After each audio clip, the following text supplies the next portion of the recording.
Good morning, I'm Adam Sexton. You've heard it before, you're going to hear it again over the next year. New Hampshire has a premier U.S. Senate race in 2026.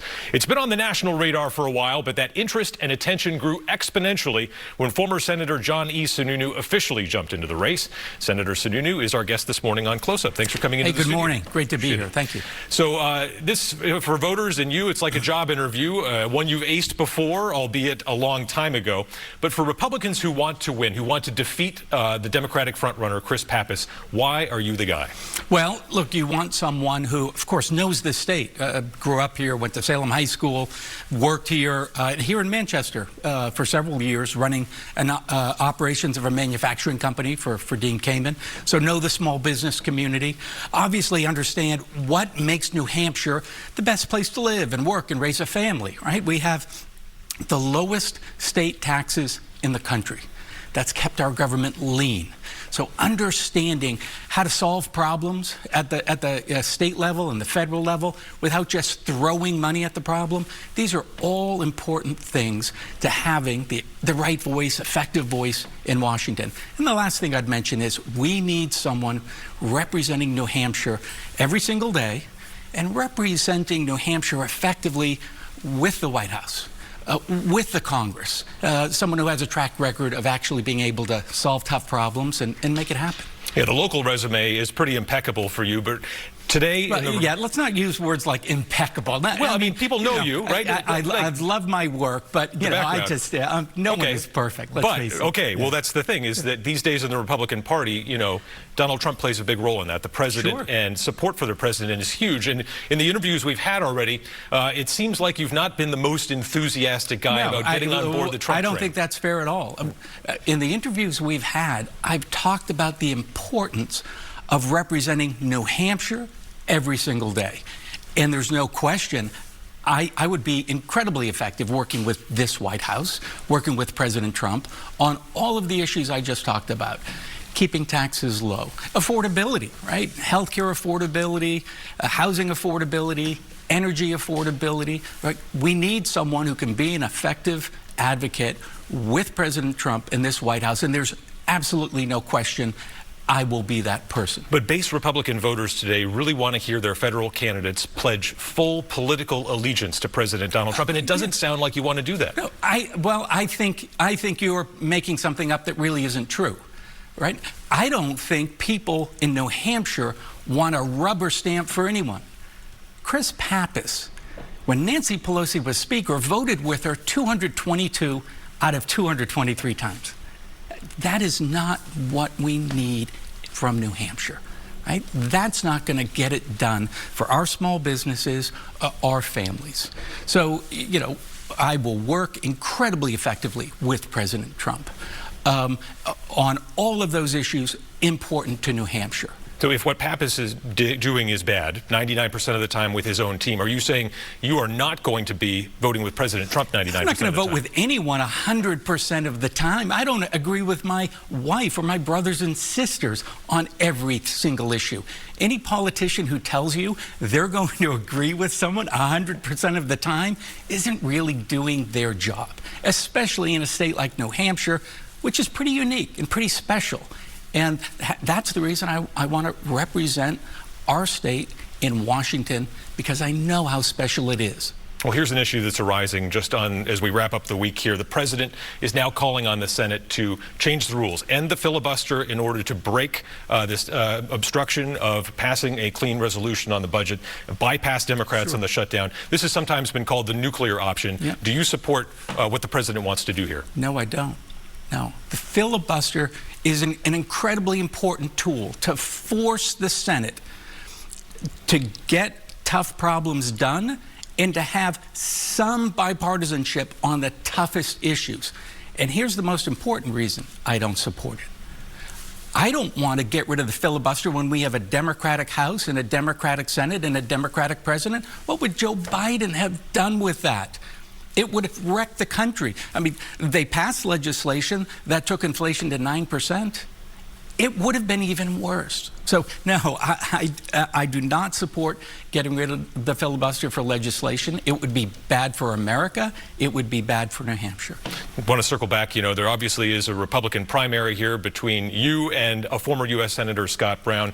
So far, it doesn't seem like you really see him as much of a competitor. You've been talking past him a lot when we ask you about him.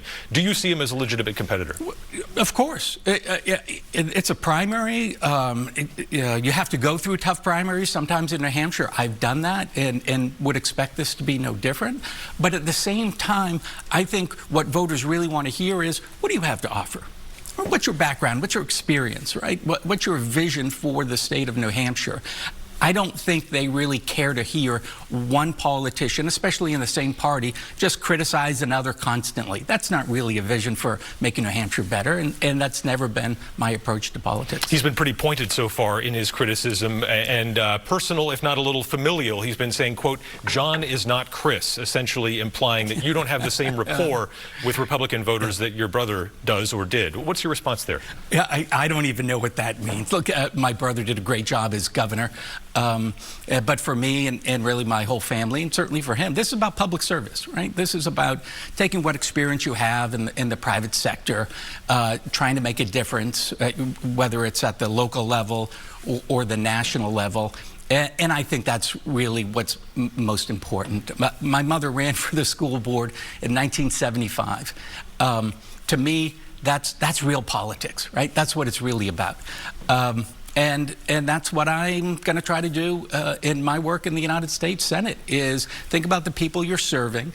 It's not a career, right? It's not something that I want to do for the rest of my life, but it's something that really can make a difference for the people of the state of New Hampshire, and that's why I feel the need to step up. You brought up the private sector work. Senator Brown is calling on you to release a full accounting of everything you've done in the last 16 years and all the money you've made. Is that something you're willing to do? I have to do a financial disclosure like anyone else. Look, I had a successful private sector career before going to Congress. I worked as an engineer.